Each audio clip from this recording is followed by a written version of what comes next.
సూర్యుడు బ్రహ్మదేవుని మానసపుత్రుడైన మరీచి మహర్షికి పుట్టిన మరీచి మహర్షి యొక్క మనవడు. మరీచి కుమారుడు కశ్యపుడు.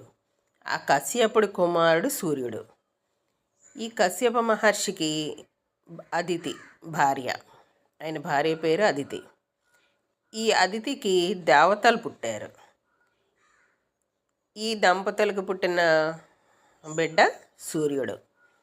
ఈయన అత్యంత తేజస్సుతో ఉండేవాడు.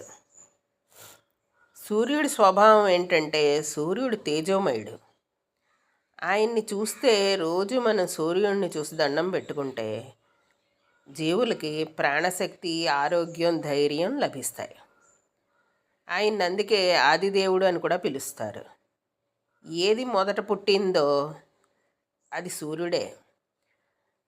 ఈయన మొట్టమొదట పుట్టాడు ఈ సూర్యుడు. ఆయన్ని సవ్యసాచి, మిత్ర, భాను, రవి, మార్తాండ అనే నామాలతో కూడా మనం పిలుస్తాం. ఈయన వాహనం 7 గుర్రాల రథం. సూర్యుడు 7 రంగుల గుర్రాల రథం పైన ప్రయాణిస్తాడు. ఈ గుర్రాలు 7 రోజుల్ని, 7 వర్ణాలని తెలుపుతాయి. ఈ రథాన్ని నడిపే రథసారథి పేరు అరుణుడు. ఆ అరుణుడు ఎవరంటే జటాయు ఉన్నాడు కదా, ఆ జటాయువుకి అన్న.